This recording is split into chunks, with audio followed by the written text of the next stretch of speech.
the birds and the bees. I'm going to talk to you about this with a different way of thinking about how you build high-performing technical teams. And so when Tree asked me to come along and do this, I thought, oh, what are we talking about? What are we talking about?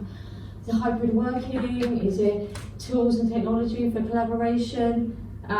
But I thought it might be more useful to do a little bit more of a weird and wonderful topic. So this is what it is. Now, we already know that Matt hasn't had a conversation about the birds and the bees. And looking at your face, I can't quite decide whether you look a little bit confused as, where the hell is she going with this? Or whether actually you're just remembering that conversation with your parent or your child. Just how embarrassing it is. So, but hopefully I'm not going to make you relive squeamish memories or really awkward pictures from your biology class. There's none of them in here, so we can be a little bit safer. Start with the birds. So I want to talk to you about an experiment that a fantastic biologist called William Muir did. And William Muir is fascinated by productivity.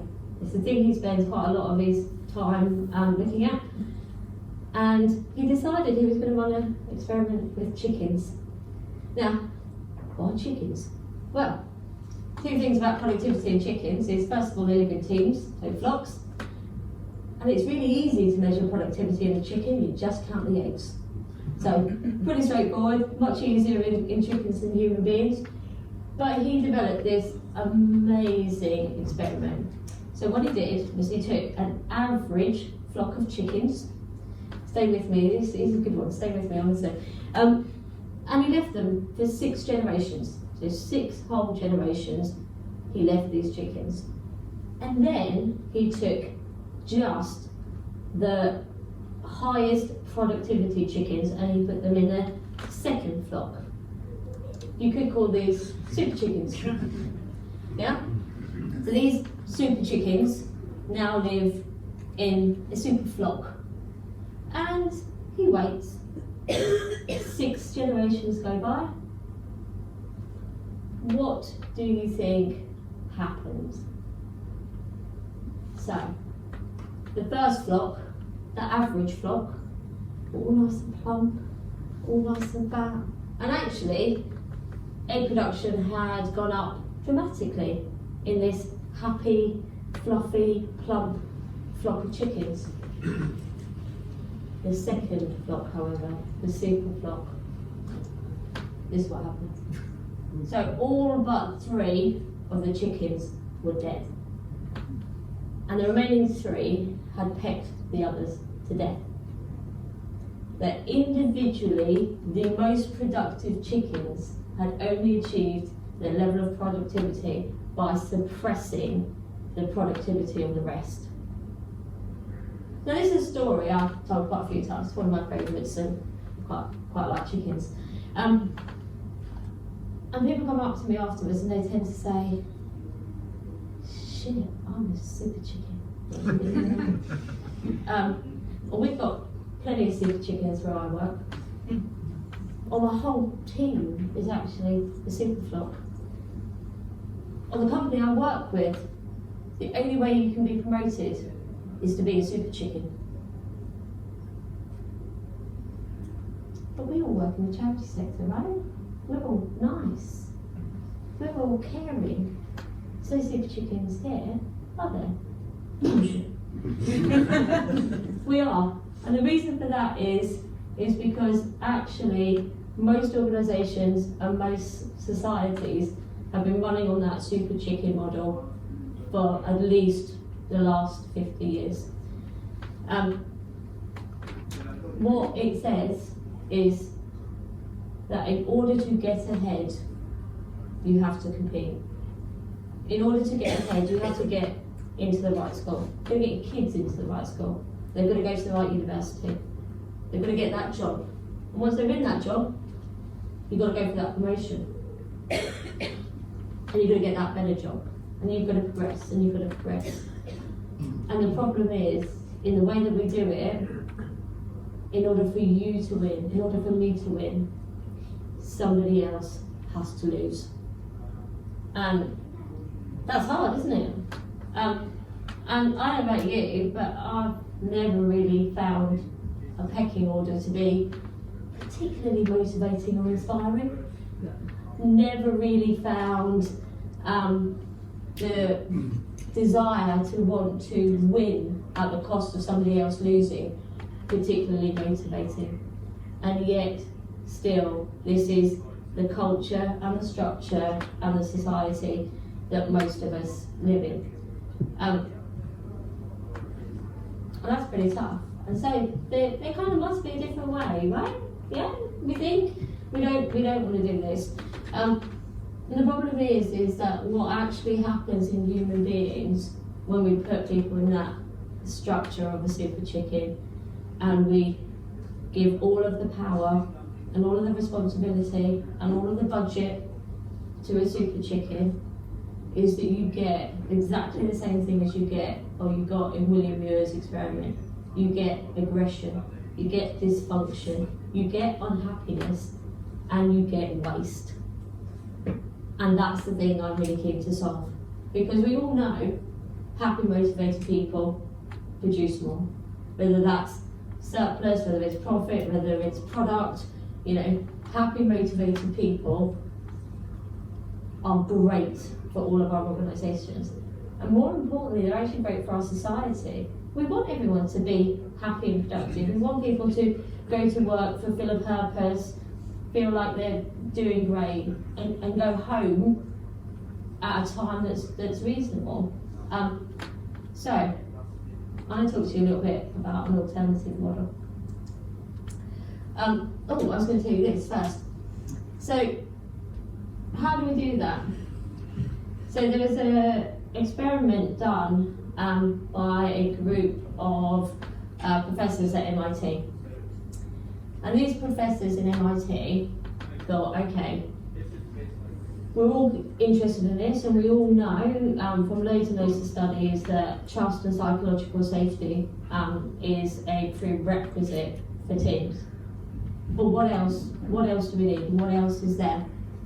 And so what they did is they got a group of a couple of hundred volunteers of different race, different nationalities, different ages, different life experiences, and they put them in groups.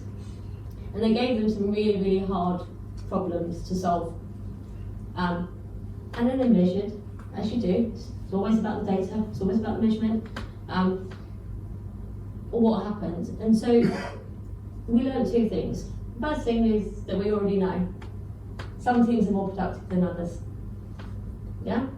And the second thing we learned was teams that had a higher level of social connectedness outperformed every other team. Now there was only one other characteristic that was present, and that's what all the highest performing teams had women in them.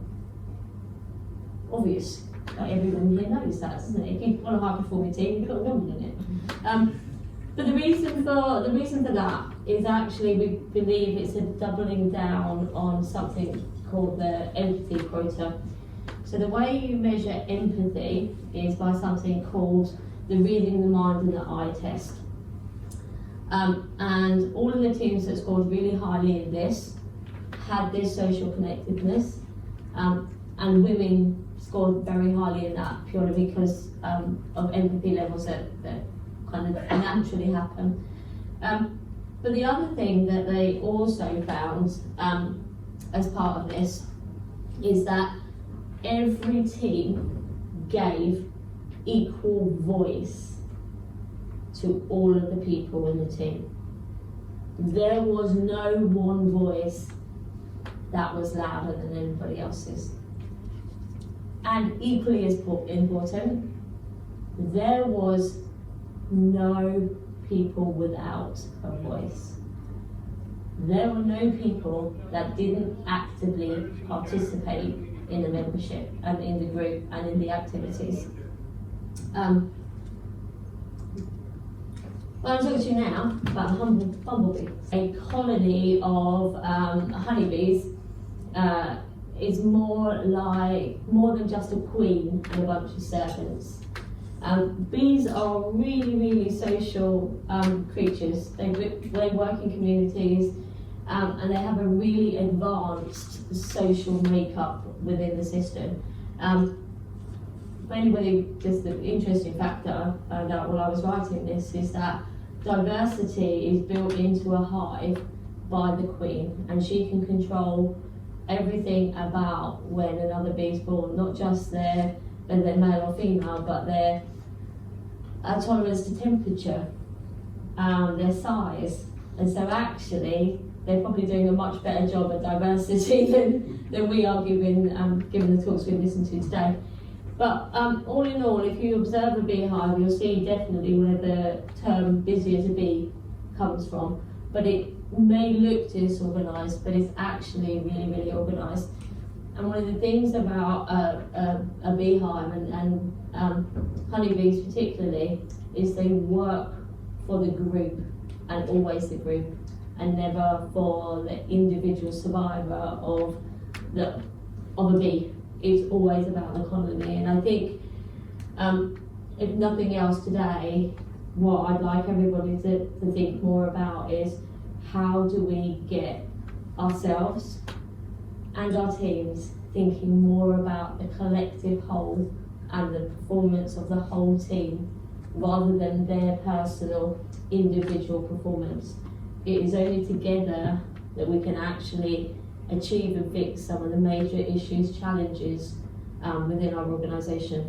And that's just not within your team, within your department, within your organisation.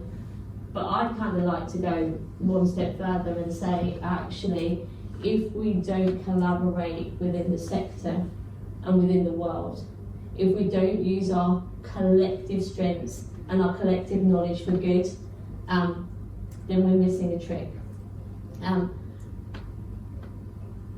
But the humble bumblebee doesn't really map nicely to being human, because we're all human and we're slightly quirky, slightly selfish, want to drive a Tesla, like whatever it is, that some people do. It's fine. I'm not judging.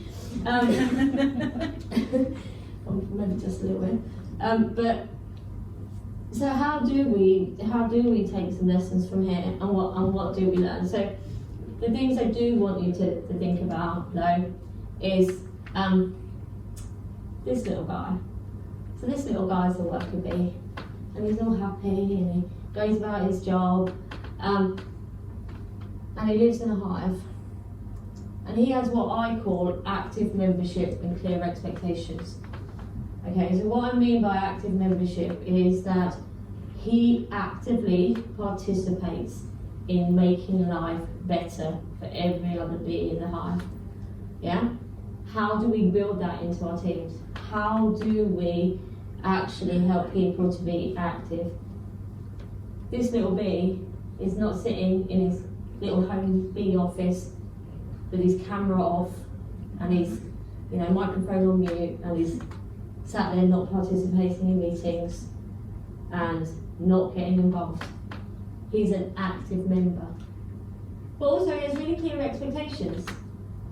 He knows what his role is, he knows how to do it, he knows what good looks like. How many of us can actually say that for our teams? And it is actually really, really important, especially with people working remotely. If they're not clear on what is expected of them, it's really hard for them to know that they're doing a good job. And if you as leaders and I haven't had that conversation that says, here's what good looks like, here are my expectations of you in this role, you get one of two things. You either get people underperforming or you get burnout. And in my experience, burnout is more likely really than underperforming, because actually people don't know when they've done enough. They don't know when's enough hours. They don't know when, that final proposal, or when they're expected to stay up to 10 o'clock to get this email out that evening. They don't know if oh, I get an email from my boss at 10 o'clock, am I supposed to answer? Am I not supposed to answer? And really in this new way of working that we've got, and especially during hybrid, it's really important that you have clear expectations of your team and that they know it. And actually they can have clear expectations of you. You know, this is what I'll do, this is what I won't do. I was having a great conversation earlier about email, which is a scourge of our life as far as I'm concerned. And if we could just get Microsoft to turn off Exchange, that would be awesome. But in a real world example, I say to my team quite openly, if you want me to do something, emailing me is the worst way to ask me. I will get to the email eventually, but if you need something from me, my expectation is you pick up the phone, you invite me Teams. They're much more instant forms of communication for me. Please don't send me an email, because I don't take in information well in that format. And so I've set their nice expectations. They know if you send me an email, the likelihood is you'll get a response in a couple of days. If that's not what you need, please do something else, and here's the alternatives. And being able to contract with our teams like that is actually really, really important when we're no longer physically in the same location, where people can't see you and touch you. And I don't know if any of you have touching, but I'm quite a touchy person, so all of my team get touched. So that's a separate HR. I'm just a bit worried now. I'm talking about the birds and the bees and touching my teeth. I'm not sure where I'm going with this, but let's change the tact a little bit, because it could get a little bit weird. The next thing I want us to learn from the bee is clear and honest communication. So on average, there's about 80,000 bees in a hive, and so actually communication has got to be really good. Bees communicate in two ways. One, through a waggle dance. That's about as much dancing as I do. And two, through pheromones, so odour. Now, I'm not suggesting that you get your teams to wiggle their arse at each other, or that they secrete any kind of odour to anybody. Unless they're in their own home office, and then they can do whatever they like, as long as their camera's going up from here. But clear and honest communication actually is really, really important, and it's so much more important when you're not in person. We lose so much through expression, through tone, through the actual words that somebody's hearing, especially if their camera's off, is, what's the average? I think somebody knows the stats, about 7%. And if we're not clear and honest in our communication with people working remotely especially, it becomes harder. But bees have really standard ways of communicating so that everybody understands. And my counsel is to, if you do nothing else, think about how you're communicating to your team. What standards can you put in? And I'm not just talking about communicating objectives. I'm not just talking about communicating tasks. Remember, we said social connectedness is the best way to have high performing teams. And in order to get social connectedness, you need to communicate honestly. You need to talk.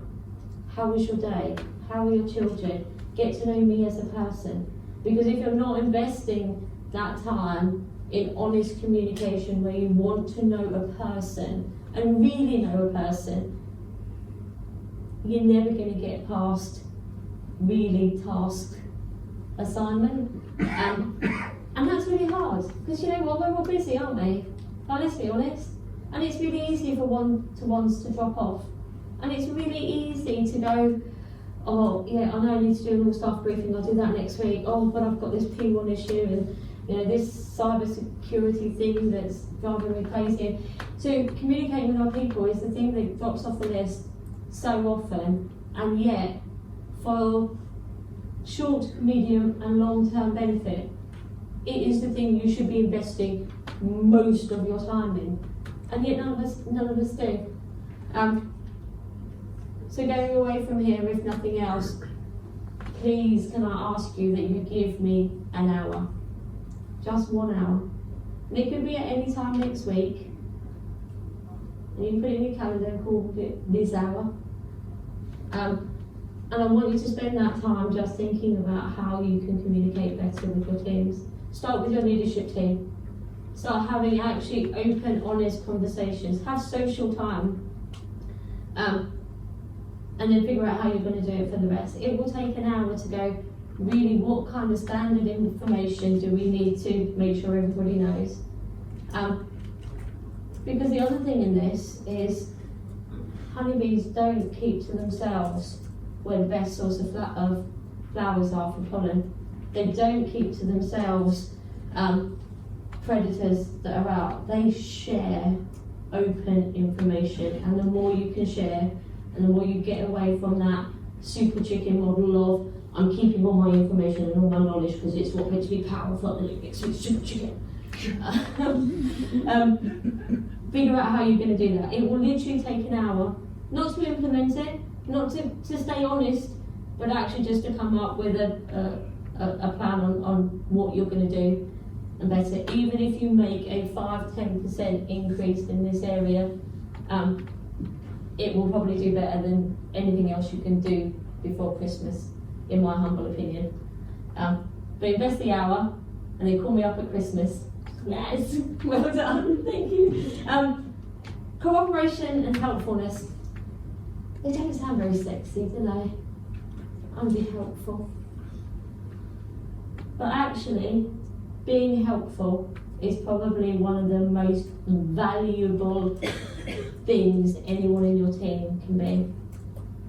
Because it's together we can make a difference.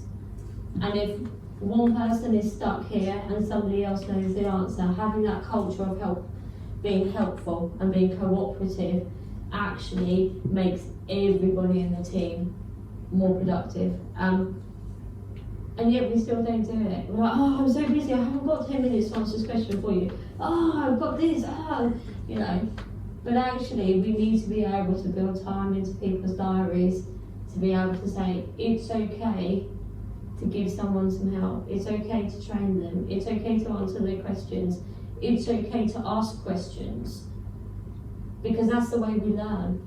Now, in the bee analogies that I'm going through, what actually happens in a hive is that as bees grow and mature, they get bigger and more responsible jobs. Yeah? So a kind of internal promotion system, if you like.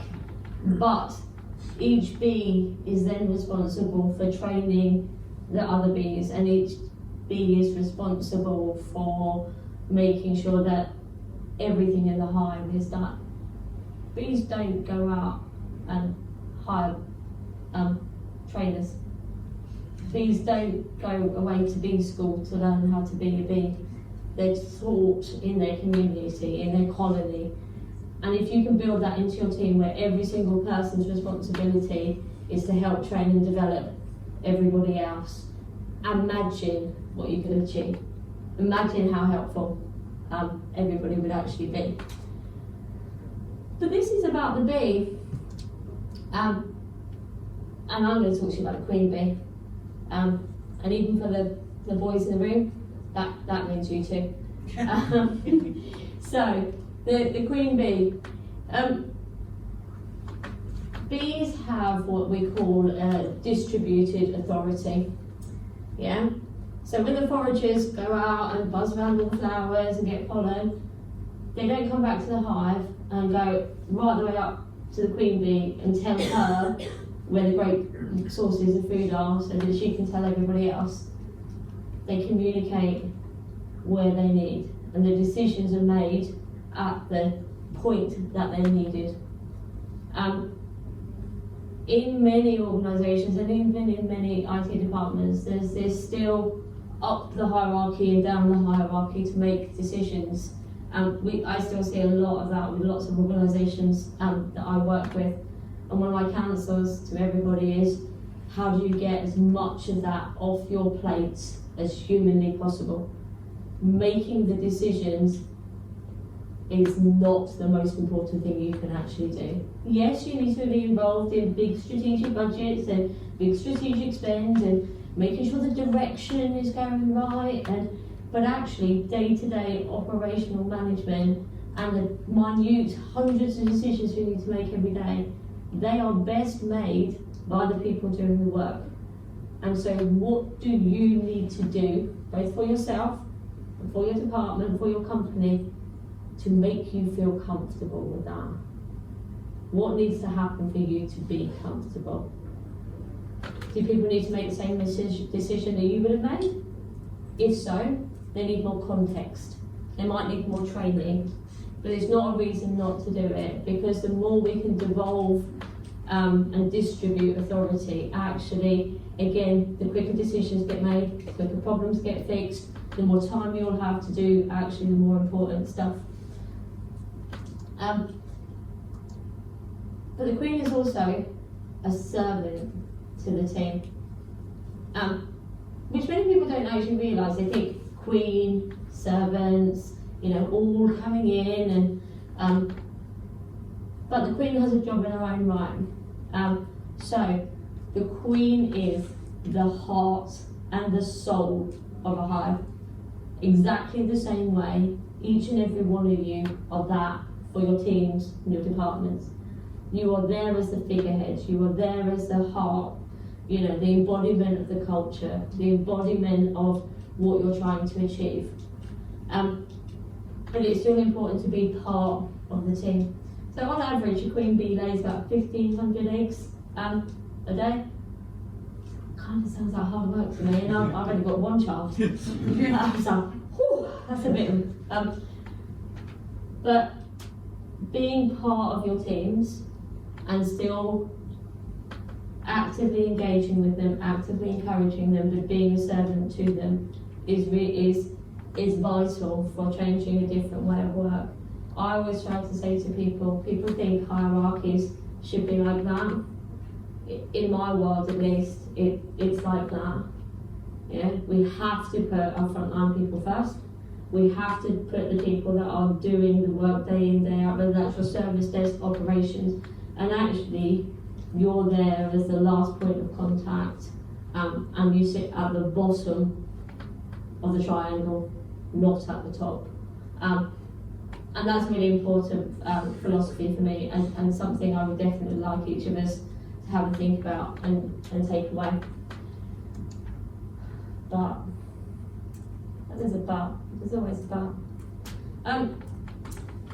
But bees are great, right? Have I sold you on them? They're hard workers, diligent, they make lots of honey.